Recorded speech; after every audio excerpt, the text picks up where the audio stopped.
Hello friends, എല്ലാവർക്കും കാറ്റത്തെ കിളിക്കൂടുന്ന super hit പരമ്പരയുടെ നാളത്തെ സൂപ്പർ പ്രൊമോ വിശേഷത്തിലേക്ക് സ്വാഗതം. അനുമുതങ്ങൾക്ക് ആർക്കെങ്കിലും ഞങ്ങളുടെ ചാനൽ ഇഷ്ടപ്പെട്ടുവെങ്കിൽ സബ്സ്ക്രൈബ് ചെയ്യുക, ലൈക്ക് ചെയ്യുക, കമൻറ്റ് ചെയ്യുക. എല്ലാ ദിവസവും പുതുപുത്തൻ വിശേഷങ്ങളുമായിട്ട് ഞങ്ങൾ എത്തുന്നുണ്ട്. അതിനോടൊപ്പം തന്നെ ഈ ചാനൽ വഴി നമ്മൾ ഷോർട്ട് വീഡിയോസും കൂടെ ഇടുന്നുണ്ട്. അതും കൂടെ കയറി കാണാൻ നിങ്ങൾ മറക്കരുത്. അങ്ങനെ നാളത്തെ സുധീഷിൻ്റെയും നിധിയുടെയും കഥയിൽ വരാൻ പോകുന്നത് നിധിയുടെ ജീവിതത്തിൽ വലിയ അത്ഭുതങ്ങൾ നടക്കുന്ന ഒരാഴ്ച തന്നെയായിരിക്കും. അങ്ങനെ അതിനോടൊപ്പം ആ നിധിക്ക് കിട്ടിയ ആ സന്തോഷവും അത് സുധീഷിലേക്കും പകർന്ന് സുധീഷിന് ഒരുപാട് സന്തോഷമൊക്കെ ഉണ്ടാകുന്ന ഒരു ദിവസങ്ങളൊക്കെ ആയിരിക്കും. അതിനോടൊപ്പം എല്ലാം കൊണ്ടും സന്തോഷിക്കുന്ന ഒരു കുടുംബത്തെയാണ് നമ്മൾ കാണാൻ പോകുന്നത്. മറ്റൊന്ന്, നമ്മുടെ ഹരീഷിൻ്റെ ജീവിതത്തിനും വലിയ സന്തോഷമുണ്ടാകുന്നത്. കാരണം ആ യാത്ര തിരിച്ചപ്പോൾ ഫോൺ കട്ട് ചെയ്തത് നീതുവിന് ഒരുപാട് വിഷമം ഉണ്ടായെങ്കിലും ഒടുവിൽ പറഞ്ഞ് മനസ്സിലാക്കി, നീതി അത് പറഞ്ഞ് മനസ്സിലാക്കിയതിന് ശേഷം ഹരീഷിൻ്റെ അടുക്കൽ നീതു എത്തുകയും അങ്ങനെ നീതു ഹരീഷിനോട് സൗമ്യമായ രീതിയിൽ സംസാരിക്കുന്നു. അതിനോടൊപ്പം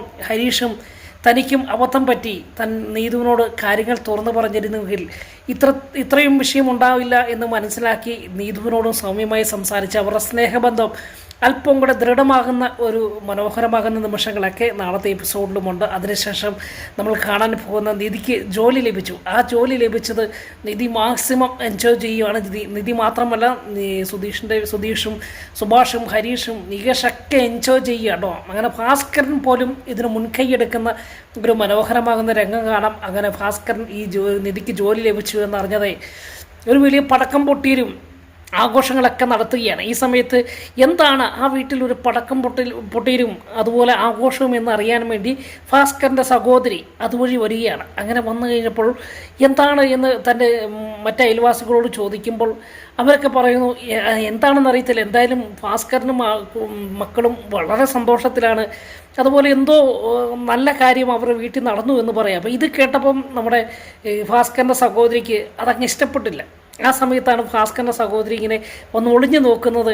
ഭാസ്കരൻ കാണുകയും ഭാസ്കരൻ അവരുടെ മുൻപിൽ വെച്ച് ആഘോഷമായിട്ട് പടക്കം പൊട്ടിച്ചിട്ട് തൻ്റെ സഹോദരി കേൾക്കാൻ വേണ്ടി പറയുകയാണ്, എൻ്റെ മരുമോൾക്ക് ജോലി ലഭിച്ചു എന്ന് എല്ലാവരോടും കൊട്ടിഘോഷിക്കുന്ന ഒരു മനോഹരമാകുന്ന രംഗമുണ്ട്. ഇത് കേട്ടപ്പം ഒന്ന് കണ്ണുകടി കൊള്ളുന്ന നമ്മുടെ ഭാസ്കരൻ്റെ സഹോദരിയെ കാണാം. അതിനോടൊപ്പം തന്നെ കാണാൻ പോകുന്ന മറ്റൊരു കാര്യം, ഭാസ്കരൻ നേരിട്ട് തൻ്റെ സഹോദരി വിളിച്ചു വഴിയിൽ നിന്ന് മാറി നിൽക്കടി, നിന്നെപ്പോലുള്ള അശോകനങ്ങളെ കണ്ടു കഴിഞ്ഞാൽ എൻ്റെ മോള് നല്ലൊരു ദിവസമാണ് മോൾക്ക്.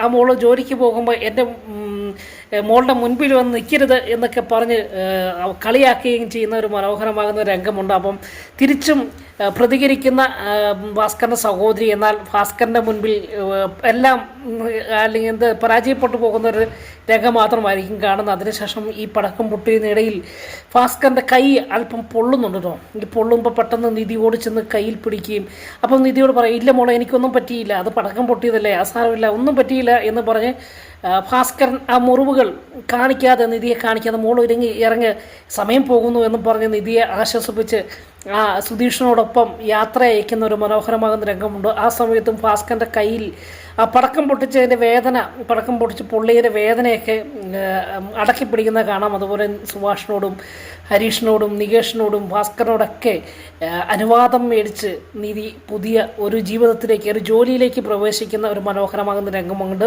അങ്ങനെ സുധീഷിനും അത് സന്തോഷമാകുന്നു. സുധീഷും നിധിയെ കൊണ്ടുപോയി ആ ഓഫീസിലേക്ക് പറഞ്ഞു വിടുന്ന ഈ സമയത്ത് നിധിയോട് പറയുകയാണ്, ഇത്രയും വേഗത്തിൽ കാര്യങ്ങളൊക്കെ നടക്കുമെന്ന് ഓർത്തില്ല. എന്തായാലും ഇതൊരു നമുക്കൊരു വലിയൊരു വെല്ലുവിളിയാണ്. കാരണം നിധിയുടെ ജീവിതത്തിൽ ഒരുപാട് വെല്ലുവിളികൾ ഉണ്ടായല്ലോ. നിധിയുടെ സർട്ടിഫിക്കറ്റുകളും ഫയലും ഒക്കെ കത്തിച്ച് കളഞ്ഞ തൻ്റെ അച്ഛനോടും ചേട്ടനോടുമുള്ളൊരു മധുര പ്രതികാരമായിരിക്കട്ടെ എന്ന് സുധീഷ് പറയുമ്പോൾ നിധി അത് തിരുത്തുകയാണ്. അങ്ങനെയല്ല, എനിക്ക് അതിനോട് എൻ്റെ അച്ഛനും അമ്മയും ചേട്ടനൊക്കെ എന്നോട് ചെയ്തതൊക്കെ എൻ്റെ മനസ്സിലുണ്ട്. പക്ഷെങ്കിൽ എനിക്കിപ്പോൾ ജോലി ലഭിച്ചപ്പോൾ ഞാൻ അവരോട് പ്രതികാരം തീർക്കുകയല്ല ചെയ്യേണ്ടത്, മറിച്ച് എന്നോടൊപ്പം നിന്ന ഒരുപാട് ആളുകളുണ്ട്, എന്നെ സപ്പോർട്ട് ചെയ്ത ഈ പ്രതിസന്ധി ഘട്ടങ്ങളിലൊക്കെ എന്നെ സഹായിച്ച ഒരുപാട് പേരുണ്ട്. അവരോട് നന്ദി പ്രകടമാക്കുകയാണ് എനിക്ക് ചെയ്യേണ്ട ആദ്യത്തെ കടമയെന്ന് പറയുകയാണ്. ഈ സമയത്ത് സുധീഷിന് അതൊന്നും വലിയ കാര്യമായി മനസ്സിലാക്കുന്നില്ല. പക്ഷേ സുധീഷിൻ്റെ പേരെടുത്ത് നിധിക്ക് പറയാൻ കഴിയാത്ത ചില സാഹചര്യമുണ്ട്. കാരണം പേരെടുത്ത് പറഞ്ഞു കഴിഞ്ഞാൽ സുധീഷിന് അല്പം അഹങ്കാരം ഉണ്ടാകുമെന്ന് നിധിക്കറിയാവുന്നതുകൊണ്ടാണ് സുധീഷ് ഒരുപാട് കഷ്ടപ്പെട്ടു നിധിയുടെ ജോലിക്ക് വേണ്ടി ഫയലുകൾ ഉണ്ടാക്കാനും അതുപോലെ തൻ്റെ സർട്ടിഫിക്കറ്റ് വീണ്ടെടുക്കുവാനൊക്കെ ഒരുപാട് പ്രയത്നിച്ചത് നിധി കാണാതെ കണ്ടുകൊണ്ടിരിക്കുന്ന ചില മനോഹരമാകുന്ന രംഗമുണ്ട്. അതിനൊന്നും നന്ദി അറിയിക്കുവാൻ സുധീഷിനോട് പറ്റാതെ നേരെ മറിച്ച് സുധീഷിനെ നന്ദി അറിയിക്കാതെ തൻ്റെ ചേട്ടനെയും അച്ഛനെയും അനിയന്മാരെയൊക്കെ അവരോടൊക്കെ ഒരുപാട് നന്ദിയും കടപ്പാടും ഉണ്ടെന്നൊക്കെ പറയുന്ന ഒരു രംഗമുണ്ട്. ആ സമയത്ത് സുധീഷ് വളരെ സങ്കടത്തോടു കൂടി പറയുന്നുണ്ട്, അപ്പോൾ എനിക്കിതിൻ്റെ അകത്ത് ഒരു റോളുമില്ലല്ലേ എന്നൊക്കെ ചോദിക്കുന്നു. എന്നാൽ നിധി അതിലൊന്നും കാര്യമാക്കാതെ സുധീഷിനോട് അക്കമഴിഞ്ഞ ഒരു നന്ദിയും കടപ്പാടും സ്നേഹവും ഒക്കെ നിധിക്കുണ്ട്. പക്ഷേ പ്രകടമാക്കാൻ പറ്റാത്ത ചില സാഹചര്യങ്ങളൊക്കെ ഉണ്ട്. അതിനുശേഷം കാണുന്നത് നമ്മുടെ ഹരീഷ് വീണ്ടും നമ്മുടെ നീതുവിനെ ഫോൺ വിളിക്കുകയും പഴയ പോലെ തന്നെ വീണ്ടും സൗമ്യമായ രീതിയിൽ ഹരീഷ് സംസാരിക്കുന്നു. കൊഞ്ചിക്കൊഴിയുന്ന അല്ലെങ്കിൽ രണ്ട് പ്രാവുകൾ എങ്ങനെയാണോ ഫോണിൽ സംസാരിക്കുന്നത് അതേ രീതിയിൽ സംസാരിച്ച് അവർ രാത്രിയുടെ യാമങ്ങൾ ചെലവഴിക്കുന്ന ഒരു മനോഹരമാകുന്ന രംഗങ്ങളൊക്കെ വരുന്ന അവസ്ഥ എപ്പിസോഡിലുണ്ട്. വീണ്ടും എല്ലാ ദിവസവും പ്രമോ വിശേഷമായി എത്തും വരെ എല്ലാവർക്കും ഗുഡ് ബൈ.